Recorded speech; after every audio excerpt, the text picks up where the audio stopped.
Bonjour tout le monde, ici Daniel Poulain de la communauté évangélique de l'Agneau. Ça me fait plaisir de prendre un temps avec vous pour pouvoir partager la parole de Dieu. On va regarder ensemble une continuité de l'enseignement sur le royaume de Dieu.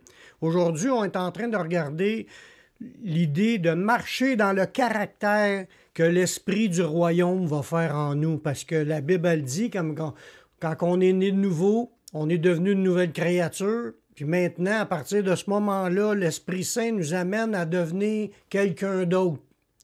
Pas qu'on ne sera plus notre identité, on demeure notre identité, on demeure Daniel Poulain, sauf que notre vieille nature, notre nature de péché est morte. Puis là, il y a une nouvelle vie qui veut prendre place. Puis il faut y laisser de la place, il faut y laisser travailler Dieu, il faut laisser travailler Dieu pour qu'il vienne mettre en nous tout ce qui nous manque, tout ce qui doit être changé, puis enlever ce qui ne doit plus être là. Puis le Seigneur veut nous amener, parce qu'il y a un modèle, il y a un but, il veut nous amener à devenir comme Jésus. Puis c'est pour cela qu'on va regarder ensemble les différentes facettes, les différentes choses que l'Esprit de Dieu veut nous emmener une fois qu'on l'a reçu, puis une fois qu'on est aussi connecté avec lui, parce qu'on peut l'avoir reçu puis perdre cette connexion-là. Puis une fois qu'on sait ce que Dieu veut faire, mais là, on va être plus disponible à se livrer au Seigneur. Aujourd'hui, on va voir qu'une des facettes des choses que le Saint-Esprit veut faire en nous, c'est de nous amener dans une connaissance plus approfondie de la parole de Dieu, de connaître la Bible, connaître les enseignements de la Bible, connaître là-dedans, arriver à comprendre le plan de Dieu, la volonté de Dieu pour nos vies.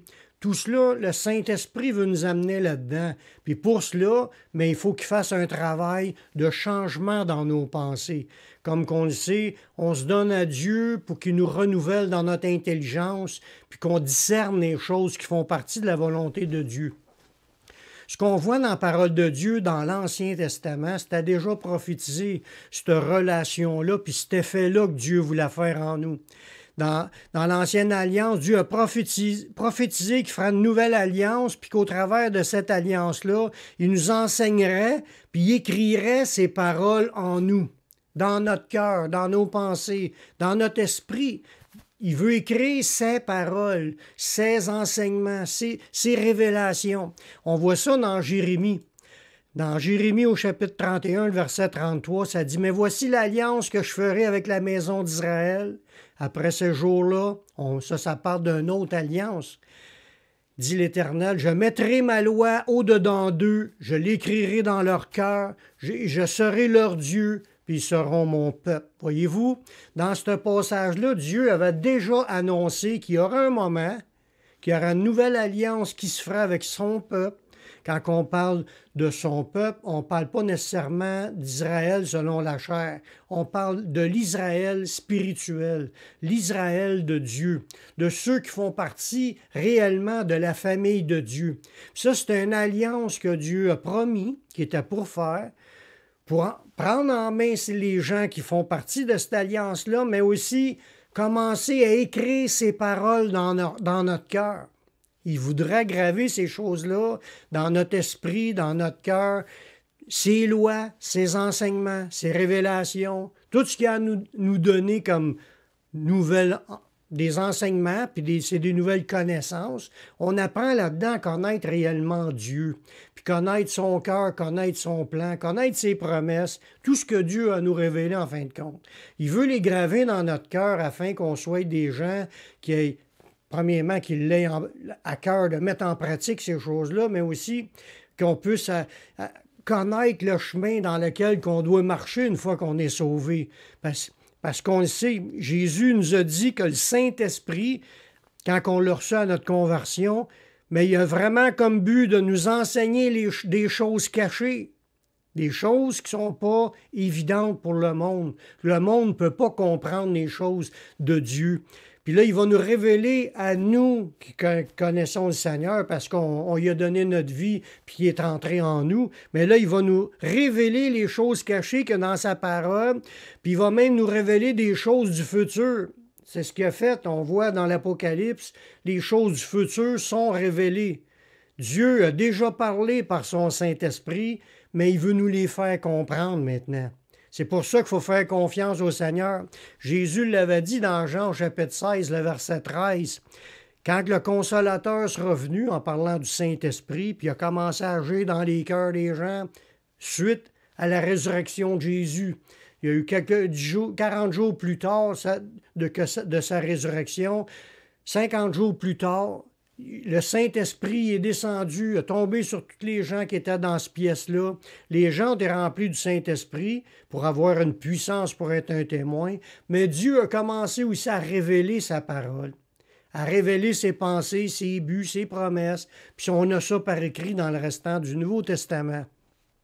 Ça nous dit que le Consolateur, quand il sera venu, mais c'est l'Esprit de vérité, il va nous conduire dans toute la vérité. Parce qu'arrivé à Jésus, tu peux savoir que Jésus, c'est le Seigneur. Ça, c'est le Dieu de vérité. Jésus, c'est Dieu, le Dieu de vérité, mais tu ne connais pas toute la vérité quand tu fais juste entendre le nom de Jésus. Tu commences à rentrer dans la vérité, puis quand tu vas découvrir sa parole, puis que tu vas la comprendre, là, tu rentres dans connaître la vérité. C'est ce qu'il dit dans ce passage-là. Il vous conduira dans toute la vérité. Si on parle des enseignements de Jésus, car il ne parlera pas de lui-même, mais il dira tout ce qu'il aura entendu. Ça veut dire tout ce qu'il a entendu. Ça veut dire de choses passées. Parce que le Saint-Esprit a parlé aussi dans l'Ancien Testament, il a parlé par les prophètes, par Moïse, il a parlé par des hommes de Dieu. Puis là, maintenant, dans le Nouveau Testament, il a parlé par Jésus, puis il va rappeler ces choses-là, il va nous les enseigner, nous les faire comprendre les vérités spirituelles qu'il y a là-dedans, puis il va aussi nous en annoncer des choses à venir. Là, on parle des révélations qui a été données dans l'Apocalypse. Là, on voit dans notre vie, parce qu'on est témoin de cela, parce qu'on l'a vécu, que suite à notre conversion, Dieu nous révèle sa parole par son esprit. Le travail est déjà commencé. Puis son onction qui est en nous, parce que c'est important que son onction soit en nous, puis qu'elle agisse en nous, afin qu'on ne reste pas ignorant des choses de Dieu puis de son plan. Son onction se propose, qui est le Saint-Esprit, de nous enseigner toutes choses. Puis ça, c'est là qu'on rentre dans les révélations. Pour arriver à cela, il faut premièrement naître de nouveau, mais par la suite, une fois que tu es sauvé, il faut que tu apprennes à être à l'écoute de la voix de l'Esprit de Dieu. Parce que Dieu veut nous parler. Dieu nous parle. Tu lis la Bible, il est en train de te parler. Tu écoutes des messages, des prédications, des enseignements. Dieu est en train de te parler. Puis il veut que tu approfondisses ces choses-là. Tu ne les sais pas au départ. Tu les apprends au fur et à mesure. Même 40 et quelques années plus tard, j'apprends encore des choses dans la parole de Dieu. Quand on la lit, quand on la médite, Dieu nous parle, on est à l'écoute, puis là, on peut transmettre les messages. Voyez-vous, dans 1 Corinthiens, chapitre 2, le verset 10, à partir du verset 10, ça dit « Dieu nous les a révélés par l'Esprit ». Ces enseignements-là, c'est le Saint-Esprit qui les révèle. Parce que l'Esprit sonde tout, même les profondeurs de Dieu. Fait qu'en écoutant l'Esprit, en regardant les Saintes Écritures, là, il nous parle, puis il nous enseigne sur les choses qu'il aura entendues. Les choses qu'il a entendues, les choses qui ont déjà été écrites, peut-être pas comprises. Puis que là, aujourd'hui, on les comprend parce que c'est le Saint-Esprit qui fait cette œuvre-là. Si on néglige cette partie-là, on passe à côté de grandes choses, de grandes révélations. C'est important qu'on rentre dans les révélations que Dieu veut nous donner. Ça nous dit aussi dans ces passages-là que c'est le Saint-Esprit qui nous les révèle. Parce que lequel des hommes, en effet, connaît les choses de l'homme si ce n'est l'Esprit de l'homme qui est en lui? De même, personne ne connaît les choses de Dieu si ce n'est l'Esprit de Dieu. Il y a beaucoup de gens qui n'ont pas le Saint-Esprit puis qui parlent dans le nom de Dieu. C'est pas parce qu'ils le connaissent personnellement. Souvent, les gens s'inventent un Dieu à leur image, à leur idée, à leur pensée. Là, ils s'imaginent Dieu, Dieu est comme ça, Dieu va pardonner tout le monde, puis ils vont avoir toutes sortes de beaux raisonnements pour arriver à ces conclusions-là, mais ça ne veut pas dire que c'est vrai. Puis la Bible a dit dans ce passage-là, les hommes, ils peuvent comprendre les choses de l'homme, mais ils ne peuvent pas comprendre les choses de Dieu si ce n'est que l'Esprit de Dieu les révèle.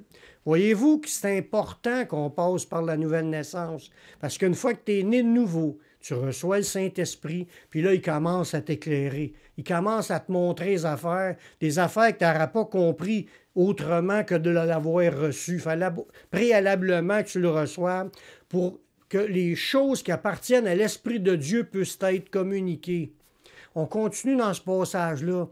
L'apôtre, il dit, « Or, nous n'avons pas reçu l'Esprit du monde, mais l'Esprit qui vient de Dieu, afin que nous connaissions les choses que Dieu nous a données par sa grâce. » On voit là-dedans encore que c'est une grâce que Dieu nous a faite, de vouloir se révéler à chacun de nous, pour qu'on puisse le connaître, pour qu'on puisse comprendre, qu'on puisse savoir, avoir même de l'assurance, avoir même une confiance dans ce qu'il a dit, parce qu'on s'appuie sur ce qui est vrai. C'est écrit dans la parole, puis en même temps, c'est révélé par son Saint-Esprit. Il nous en donne l'assurance. Il écrit ces paroles-là en nous, dans notre cœur et dans notre esprit, pour qu'on puisse les connaître, pour les mettre en pratique, mais aussi pour pouvoir recevoir ses promesses, ses bénédictions. Dieu nous a donné son Esprit. Il dit, nous avons reçu, on n'a pas reçu l'Esprit du monde, mais l'Esprit qui vient de Dieu. C'est ça qui s'est passé à la nouvelle naissance. La Bible a dit, on reçoit le Saint-Esprit, puis il y a une nouvelle vie qui commence, puis c'est grâce à l'Esprit de Dieu qui est entré en nous. Puis là, il dit dans un autre verset, dans le verset 13, il dit, nous en parlons non avec des discours qu'enseigne la sagesse humaine, mais avec ceux qu'enseigne l'Esprit, employant un langage spirituel pour les choses spirituelles. Voyez-vous, dans ce passage-là, ça nous dit clairement qu'une fois que tu es né de nouveau, puis que tu as reçu le Saint-Esprit, il commence à t'enseigner, puis tu développes un nouveau langage, des choses que tu ne savais pas. C'est pas l'idée de parler en langue, ça c'est une autre affaire, parler à Dieu en une autre langue, ou parler aux hommes dans une autre langue, ça c'est une autre affaire. Mais là, on parle de s'exprimer dans la langue qu'on comprend, mais avec de nouveaux mots, de nouvelles compréhensions, des mots qui définissent les réalités spirituelles. Un langage spirituel, un langage que des fois les gens du monde ne comprennent pas. Puis ils ne comprennent pas pourquoi on s'attache à ces choses-là. Mais nous, on le sait parce qu'on a une grande assurance qui est née dans notre cœur. Nous croyons à ces promesses, puis ils sont gravés en nous, puis on s'attache à cela. Puis là, on en parle, puis les gens sont étonnés, mais nous, on le sait pourquoi qu'on le fait. C'est parce que c'est le Saint-Esprit qui nous a enseigné, qui nous a semé ces choses-là en notre cœur, puis les a écrits en nous. C'est grâce à son esprit qu'on peut connaître Jésus, connaître sa parole, connaître ses promesses, et avoir de l'assurance dans ces choses-là. La Bible a dit que tout est déjà donné maintenant.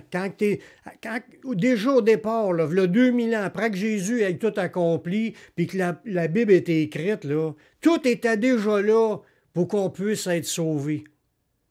Dans 2 Pierre, chapitre 1, à partir du verset 3, ça dit « Comme sa divine puissance nous a donné tout ce qui contribue à la vie et à la piété. » Dieu nous a déjà donné tout ce qui était nécessaire pour être sauvé puis marcher d'une manière pieuse.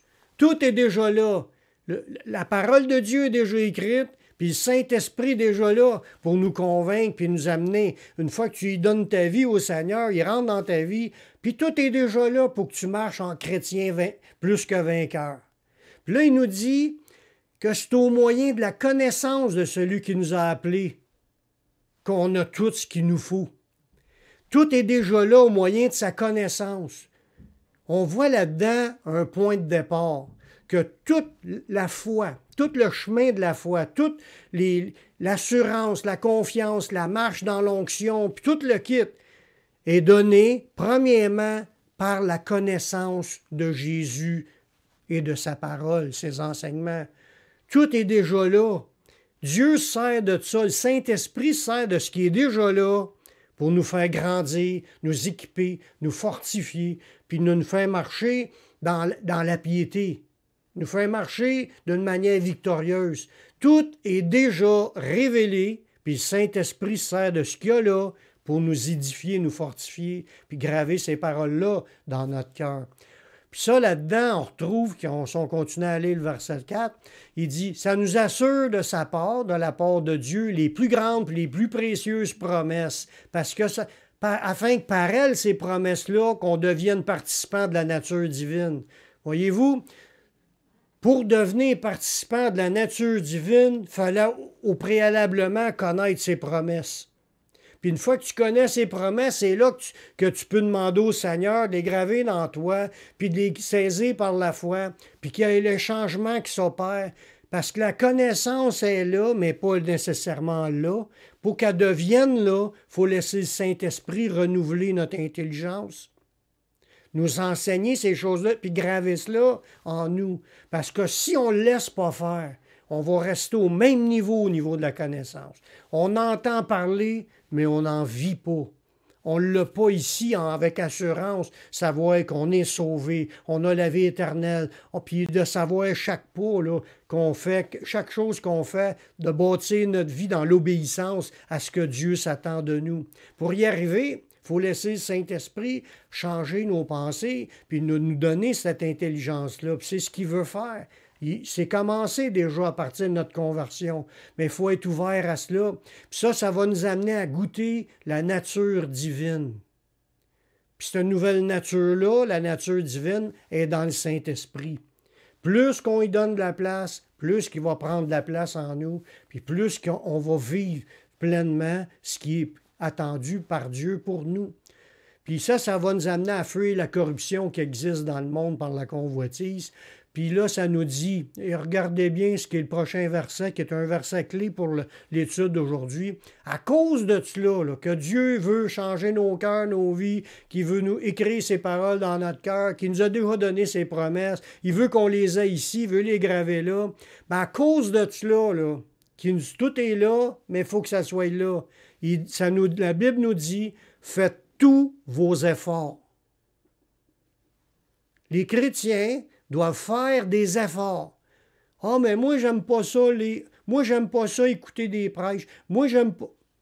Faut que tu fasses des efforts, qu'on aime ça, qu'on n'aime pas ça, pour y arriver à vivre ce que je vous ai parlé tantôt, d'avoir une ferme assurance, une ferme connaissance des choses de Dieu, puis t'accrocher à cela. Faut que tu fasses tous tes efforts à joindre à ta foi.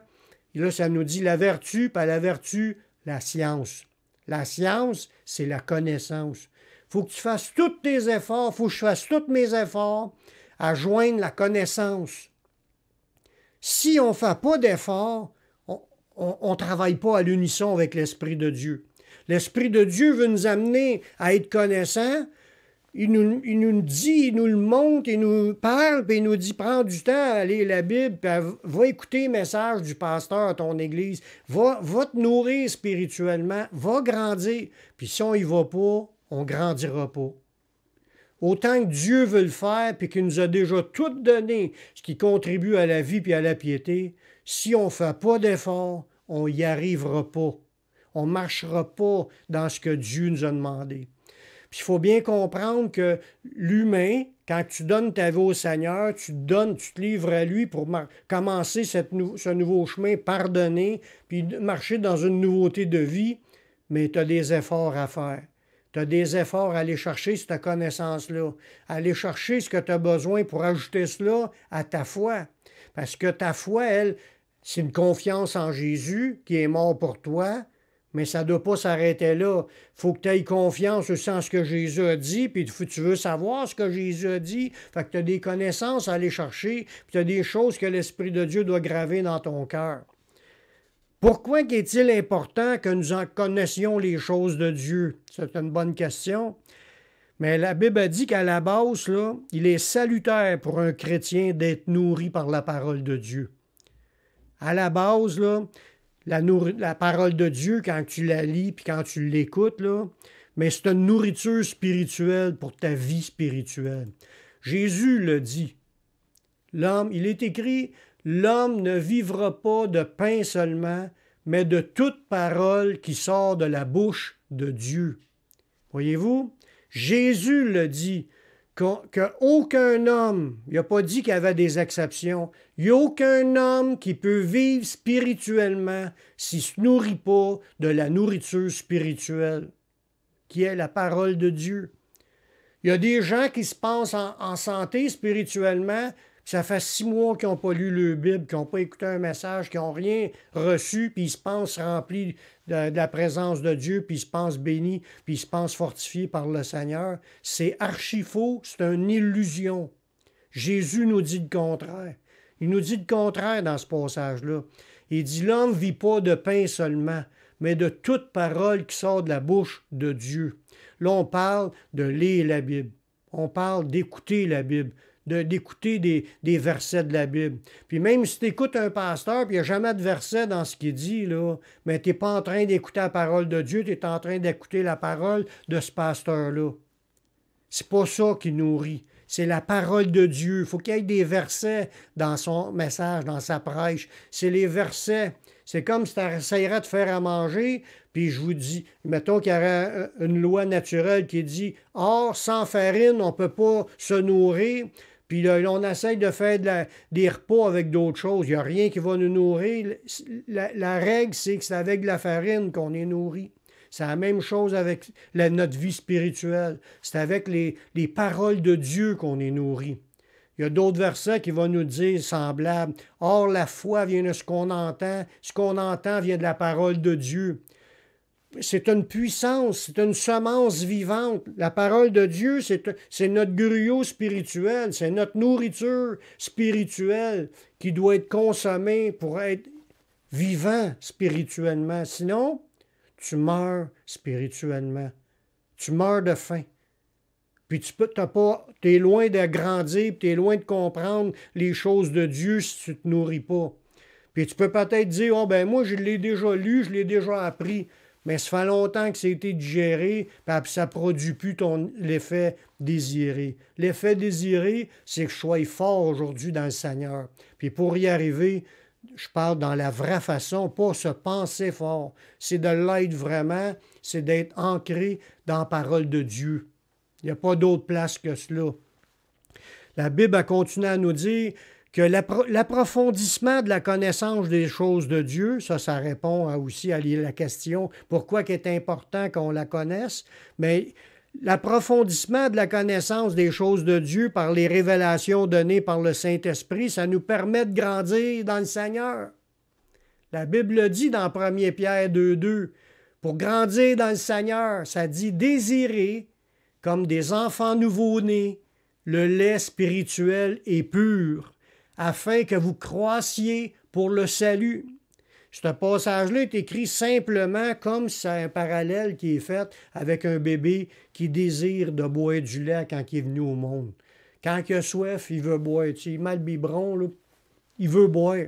Pourquoi? Ben, parce qu'il est vivant, puis c'est naturel qu'il ait soif. Quand il a soif, il boit, puis quand il boit, il grandit. Arrête de lui donner du lait, là, tout de suite à partir de sa naissance. Donne-y-en pas pendant 2 mois. On va voir comment est-ce qu'il va être fort au bout de 2 mois. Il va être mort. C'est ça qui est le point. Spirituellement, c'est la même chose. Jésus nous le dit comme de différentes façons dans sa parole, comme là, il dit « Désire-les ». Tu vois l'effort qu'un chrétien doit mettre à vouloir boire. Il faut se conditionner à ça. C'est pas naturel, parce qu'avant, on ne le faisait pas. Moi, avant d'être chrétien, je n'aimais pas lire. Je lisais que des bandes dessinées. Maintenant, en Jésus, on lit la parole, puis pas juste une fois, plusieurs fois. Tu peux aussi, au lieu de la lire, l'écouter, parce qu'on l'a en audio aussi.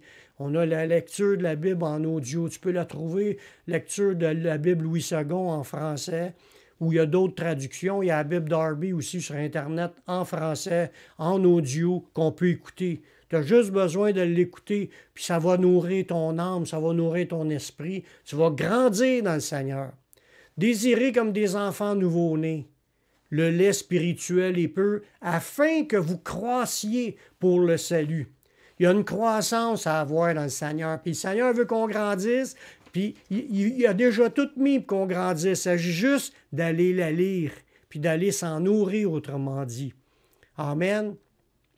Une fois que ces paroles sont en nous, là, tu continues à les laisser rentrer. Quand c'est compris, puis quand c'est frais dans ton esprit, parce que je parle pas là, quand ça fait 15 ans que tu l'as lu, mais quand c'est frais, tu as lu puis c'est frais, bien, on va pouvoir mettre en pratique à chaque moment de notre vie ce qu'on apprend. Parce que ça fait longtemps que tu l'as écouté, tu l'as oublié.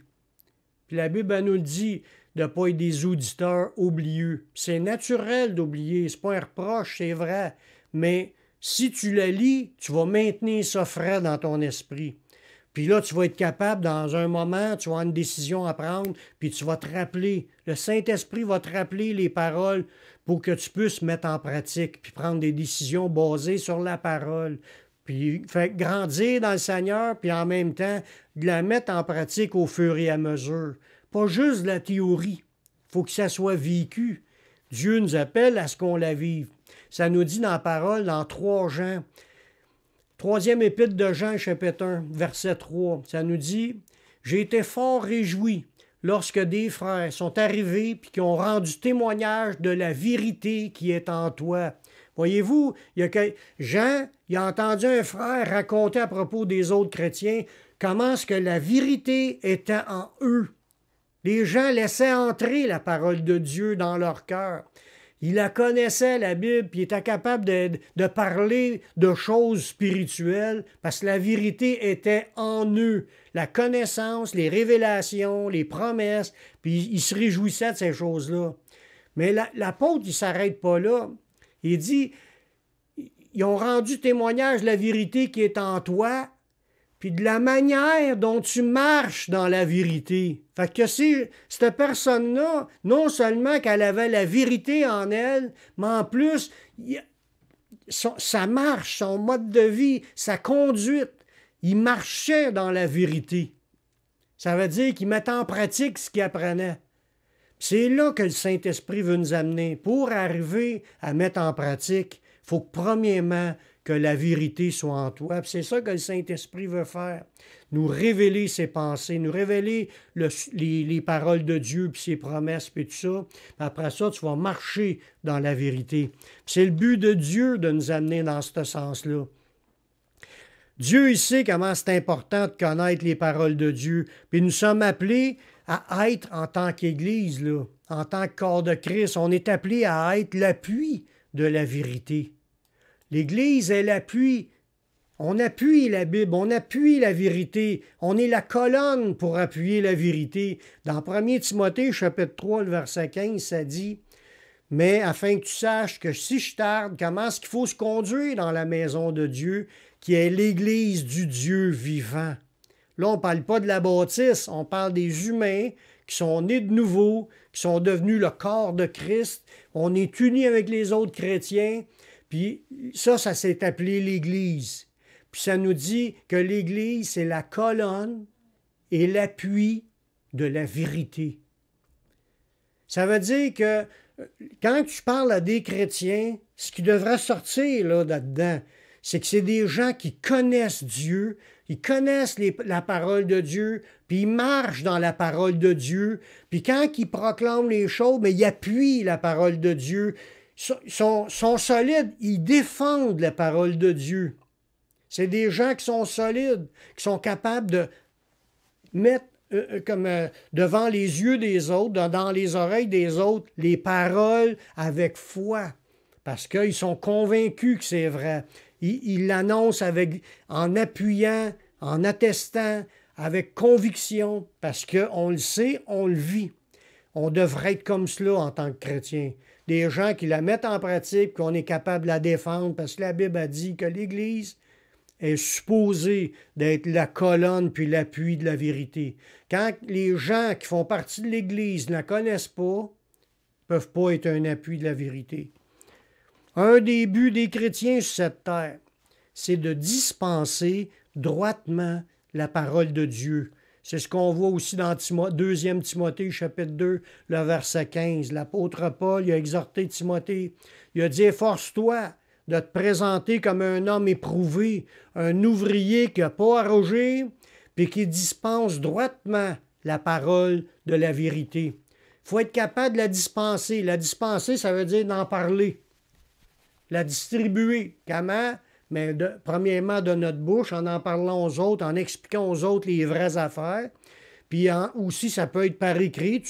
On peut être des distributeurs de la parole par des pamphlets. On peut être des distributeurs de la parole en écrivant des textes dans le journal local. On peut être le dispensateur en prêchant à la radio ou en prêchant, en écrivant des choses ou en faisant des vidéos sur Internet ou en étant même dans une station de télévision chrétienne, des émissions chrétiennes pour prêcher la parole de Dieu. L'apôtre Paul il a exhorté Timothée à être un dispensateur, un ouvrier qui n'a pas à rougir parce qu'il dit les vraies affaires, puis qui dispense droitement la parole de Dieu. Pour arriver à cela, il faut que le Saint-Esprit l'ait formé, qu'il ait révélé les choses, puis qu'il les a écrits dans son cœur. Puis là, il est capable d'en parler avec assurance. Puis ça, c'est le Saint-Esprit qui fait ça, mais le Saint-Esprit veut le faire dans tous les chrétiens. Amen. Lorsqu'on dit de marcher, guidé par le Saint-Esprit, c'est de prendre du temps dans la lecture, la méditation de la parole de Dieu. Parce que tu ne peux pas y arriver de marcher dans l'Esprit, comme je disais tantôt, sans connaître ce que Dieu veut qu'on fasse. Il faut vraiment la savoir. C'est pour ça que Paul a aussi dit à Timothée, on voit que Paul a parlé à Timothée à plusieurs reprises au niveau de la parole. Dans 1 Timothée 4, à partir du verset 13, ça dit « Jusqu'à ce que je vienne, applique-toi à la lecture, à l'exhortation, puis à l'enseignement. » Voyez-vous, c'est comme s'il est en train de dire « Attache-toi à cela. Mets tous tes efforts à joindre à la foi la science. » Applique-toi à la lecture, l'exhortation, l'enseignement, que ça soit un but. Si tu n'as pas de ministère, Dieu que tu n'as pas encore confié le ministère, tu peux quand même lire et méditer puis étudier la parole. Là. Puis quand tu vas rencontrer des gens, tu leur expliques. Mais si tu t'en viens à un certain niveau, Dieu il va t'utiliser, c'est sûr. Si tu ne sais pas du tout et tu ne veux pas le faire, c'est sûr que Dieu ne t'utilisera pas. Mais si tu veux, il va te montrer des idées, il va te donner des révélations, puis tu vas être content de les avoir, puis tu vas vouloir en parler à tout le monde. Il continue, l'apôtre Paul, en disant, verset 14, « Ne néglige pas le don qui est en toi, qui t'a été donné par prophétie, avec l'imposition des mains de l'Assemblée des Anciens. » Le don qu'il a reçu, c'est un don du Saint-Esprit. Quand tu as reçu le Saint-Esprit, il ne faut pas négliger cela. Il faut s'occuper de cela, de cette vie spirituelle. Oui, il y a peut-être des dons comme don de guérison, don de miracle, mais le premier don, c'est le don du Saint-Esprit. C'est le don que Dieu a donné à tous les croyants d'être nés de nouveau, d'avoir le Saint-Esprit. Néglige pas le don que tu as reçu. Laisse le Saint-Esprit prendre la place, puis prends du temps avec lui pour être à l'écoute des méditations puis des enseignements, puis il va te faire grandir. Puis là, au verset 15, il dit « Occupe-toi de ces choses. Occupe-toi d'étudier la Bible, puis d'être à l'écoute de l'Esprit. Donne-toi tout entier à elle, ces choses-là, afin que tes progrès soient évidents pour tous. Plus que tu vas être à l'écoute de la voix de l'Esprit en étudiant la parole de Dieu, plus que ce don-là va se manifester, puis plus que les gens vont voir le progrès que Dieu va faire dans ta vie. Puis le contraire de ça, fais-les pas, tu n'auras aucun progrès, puis tout le monde va voir que tu n'as aucun progrès. Hey, quand ça fait 30 ans qu'une personne est sauvée, puis elle ne sait pas ce qu'est le livre de la Genèse dans la Bible, c'est un exemple que je donne. C'est quelque chose. Ou ce qui est Matthieu, le livre de Matthieu, où elle commençait à expliquer certaines affaires sur la vie de Jésus. Ça se peut pas au bout de X années, qu'on n'ait aucune connaissance. Dieu veut qu'on soit des maîtres, puis dans le mot maître, là, c'est des professeurs. Au bout d'un certain temps, on devrait être des maîtres, connaître les choses de Dieu, puis être capable de les transmettre. C'est pas une critique que je fais, c'est des constatations de certaines idées pour nous motiver, dire faut que je grandisse, peut-être j'ai négligé, là, mais dans ce verset-là, occupe-toi de ces choses. Le verset avant, ne néglige pas, ça veut dire qu'il faut que je me prenne en main, là. La vie n'est pas finie, encore du temps à vivre, mais on est dans le temps de se fortifier dans le Seigneur. Il s'en vient une grande tribulation sur la terre. Pendant que les chrétiens sont ici, Puis on a à être fort dans le Seigneur pour être debout, passer à travers tout ce qui va arriver. Puis si on ne la connaît pas, la parole, on ne garantit pas qu'on va se rendre. Pas du tout. Le verset 16, il est très important dans ce sujet-là. Veille sur toi-même et sur ton enseignement. Parce qu'il y en a des gens aujourd'hui qui ne connaissent pas la parole puis enseignent n'importe quoi. Ils vont avoir à rendre compte un jour. On ne peut pas prêcher des faussetés. On n'est pas appelé à prêcher des faussetés, on est appelé à prêcher la vérité. Veille sur toi-même, sur ton enseignement. Vous allez voir dans ce verset-là jusqu'à où ça va, le sérieux de cela.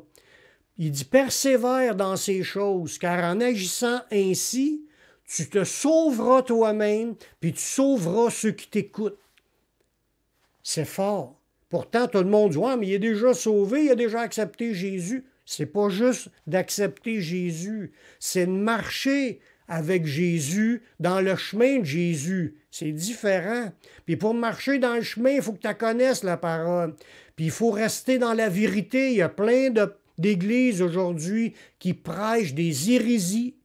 On est dans le temps de l'apostasie présentement. C'est déjà commencé. Puis on voit aussi dans Matthieu 24, Jésus parle de division puis de guerre, qu'ils vont se haïr, ils vont se trahir entre chrétiens, puis ils vont se livrer les uns les autres. Il y a comme un conflit qui naît au milieu des chrétiens parce que le péché il est augmenté dans l'Église, puis la charité du plus grand nombre est en train de se refroidir. L'apostasie est déjà commencée. Puis si on ne veut pas faire partie des apostates, il faut la connaître, la parole de Dieu, puis il faut rester ancré dans ce qui est écrit, parce que c'est le seul chemin pour être sauvé. Puis il dit, veille sur toi-même, sur ton enseignement, parce qu'en faisant ça, si tu persévères là-dedans, en faisant ça, tu vas te sauver toi-même, parce que tu vas persévérer dans la vérité jusqu'à la fin. Tu vas te sauver toi-même, tu vas sauver aussi ceux qui t'écoutent. Le contraire de ça, enseigne des faussetés, tu vas te perdre, puis tu vas entraîner à la perdition les autres. Les prophètes de Dieu dans l'Ancien Testament, c'était des hommes remarquables, c'est des gens, on voudrait tous être un prophète comme les prophètes de Dieu. Mais les prophètes de Dieu, c'était des gens assoiffés de connaître les paroles de Dieu. C'était pas des gens qui négligeaient.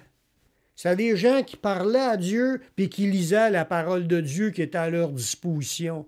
Dans Jérémie, au chapitre 15, le verset 16, regardez comment ce que Jérémie parle dans ce verset-là. Il dit, j'ai recueilli tes paroles, puis je les ai dévorées. On est-tu des gens comme à l'image de ce gars-là? De récupérer toutes les paroles de Dieu, les recueillir, ça veut dire prends ta Bible, puis là, dévore ce qu'il y a dedans. C'est de même que Jérémie y était. Il dit, tes paroles ont fait la joie et l'allégresse de mon cœur. C'est ça qui est fort. Ce gars-là avait découvert que quand il lisait la Bible, les révélations qu'il recevait, ça réjouissait son cœur. Puis ça devrait être comme ça pour tous les chrétiens. Que le Saint-Esprit mette en nous la joie de vouloir apprendre les choses de Dieu, puis se sentir béni par les choses de Dieu. Parce que Dieu veut nous faire grandir dans tout ça, puis il nous aime, puis il veut nous en donner des révélations. Puis là, il continue, car son nom est invoqué sur moi, Éternel des armées. Dieu, il passe par nous. On invoque Dieu, puis Dieu, il agit à travers de nous. C'est important qu'on ait un cœur comme cela, de recueillir les paroles, puis de les dévorer. Avoir une faim et une soif de connaître la vérité, d'aller s'abreuver aux paroles de Jésus. Puis ça, ces paroles vont être notre joie, puis de l'allégresse dans notre cœur. Surtout quand on les apprend, puis qu'on est capable de les ramener, parce que le Saint-Esprit les a gravés dans notre esprit, dans notre cœur. Dieu veut nous éclairer sur les choses déjà écrites, puis il y a déjà beaucoup de pépites. J'appelle ça, moi, des pépites d'or. C'est comme un trésor, que des joyaux. Là. Chaque révélation, il nous en a déjà révélé de ces révélations écrites, mais il nous en donnera d'autres. Parce que Dieu va continuer à nous révéler d'autres choses dans la parole, d'autres pépites. Chaque révélation, c'est comme une pépite, c'est comme un joyau qu'on reçoit. Puis on est content de que Dieu nous montre ça. Moi, en tout cas, je le suis, ça me rend heureux. Mais dans Matthieu, chapitre 13, verset 52, Jésus a parlé justement dans la même idée. Il leur dit, « Tout scribe, instruit de ce qui regarde le royaume des cieux, il est semblable à un maître de maison qui tire de son trésor des choses nouvelles puis des choses anciennes. » C'est quoi qui est son trésor? Mais c'est les révélations des choses du royaume des cieux. Quand tu es une personne qui est appelée à partager la parole, puis Dieu te donne des choses anciennes, des fois c'est des choses qu'on ramène qui étaient déjà expliquées, puis que le Saint-Esprit nous ramène là-dedans, puis des fois c'est des choses nouvelles. Dieu nous montre tout cela dans son trésor. C'est ça qui fait notre joie. Puis Dieu veut le faire. Jésus l'a mentionné pour qu'on soit comme excité, qu'on est même prêt à vendre tout ce qu'on a. C'est ce qu'on voit dans le prochain verset pour acquérir ces choses-là. On est-tu prêt à se laisser instruire par Dieu et à y mettre tout notre cœur? Parce que c'est ça le travail du Saint-Esprit qu'il veut faire en chacun de nous. On est-tu prêt à se laisser instruire par le Saint-Esprit et à y mettre tout notre cœur? Dans Matthieu 13, 44, c'est le dernier verset pour aujourd'hui, Jésus nous dit, « Le royaume des cieux y est semblable à un trésor caché dans un champ. L'homme qui l'a trouvé le cache, puis dans sa joie, il va vendre tout ce qu'il a, puis il achète ce champ. Est-ce qu'on est prêt à tout mettre de côté? Tout ce qui est inutile, pour prendre plus de temps à étudier la parole de Dieu, à demander au Saint-Esprit qui vient nous donner ses révélations, la connaissance des choses, les promesses, qu'on puisse grandir dans le Seigneur, devenir inébranlable dans le Seigneur, qu'on ne soit plus des enfants ballottés à tout vent de doctrine, comme qu'on voit aujourd'hui qui se passe sur Internet. Il y a toutes sortes de sujets, là, puis il y a plein de sujets qui sont faux, mal bâtis, ils ne sont pas bâtis sur la parole, mais plutôt sur la chair. Puis les gens disent n'importe quoi, mais c'est pas ça que Dieu veut, que l'Église soit l'appui, la colonne et l'appui de la vérité.